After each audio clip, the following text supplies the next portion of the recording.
look at things in a different way. They may even share the same values, but they may have different rules about how those values are going to be met.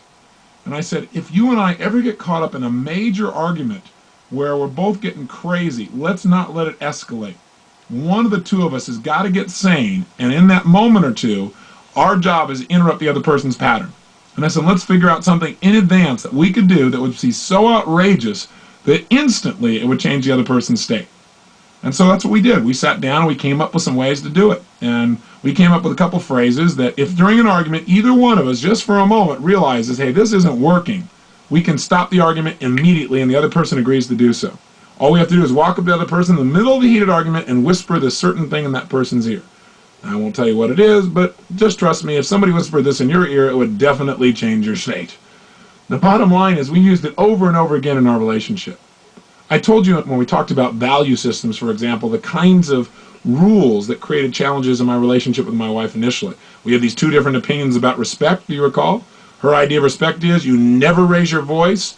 My idea of respect was you never leave the room. We made an agreement. I won't yell. She won't leave the room.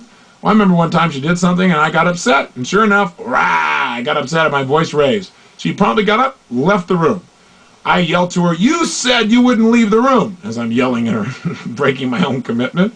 But what was interesting is I was so angry that I went to chase after her to find her. And you know, we have a pretty big home, 10,000 square feet, and we're home by ourselves, and the lights were off in various parts of the house, and I'm looking around trying to find her, getting madder and madder because I can't find her.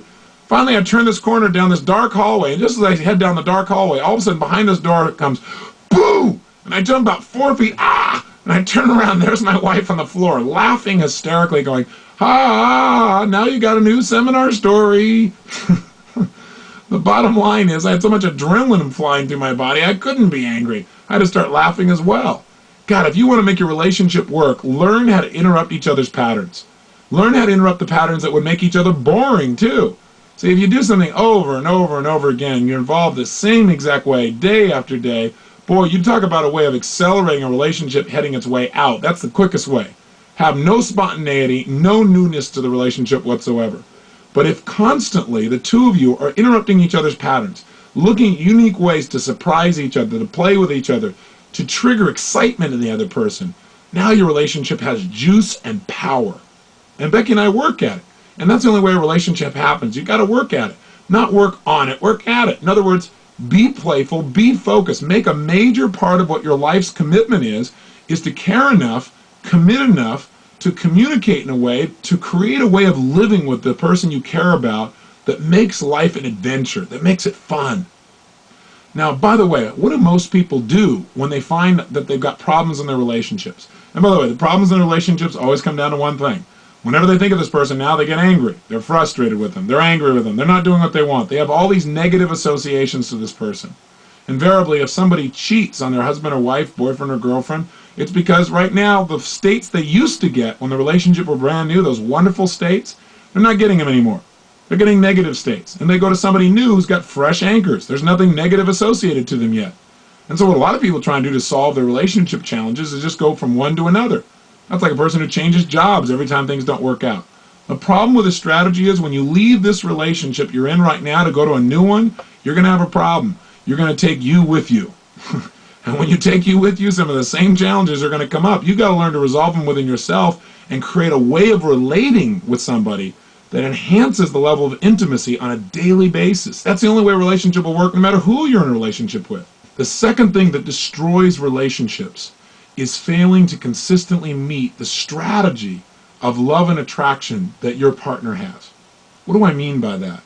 Well, what I mean is that every single person in this world has unique triggers or anchors that cause them to feel love and or attraction. And in the beginning of a relationship, we tend to do everything we can to please another human being. So we tend to tap all these strategies. We tend to do the things that cause them to feel attracted and loved by us.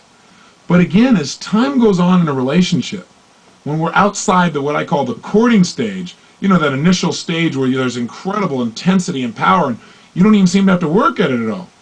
But when you leave that initial stage, you still love the person, but do you still have the same intensity of focus on the relationship? For most people, the answer is no. what happens, they still love the person, but they don't express it the same way. In other words, when you're courting, what do? You show the person you love them by taking them places, buying them things, looking at them with a starry-eyed look on your face. You also tell them how much you love them. You tell them all kinds of ways, as many different ways as you can, and you touch them everywhere. Now, those are 3 ways for someone to know that they're loved.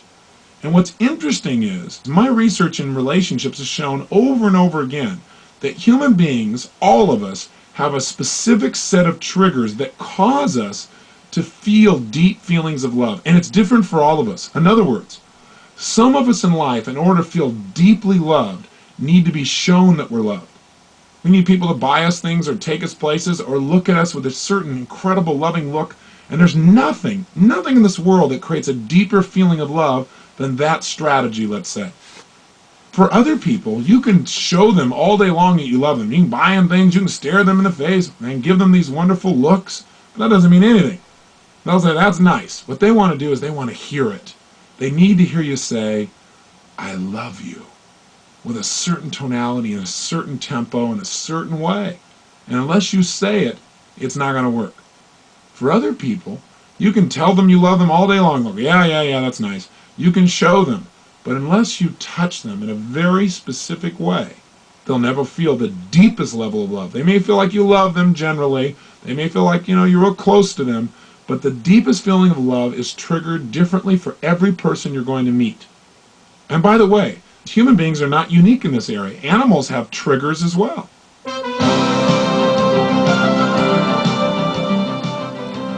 This program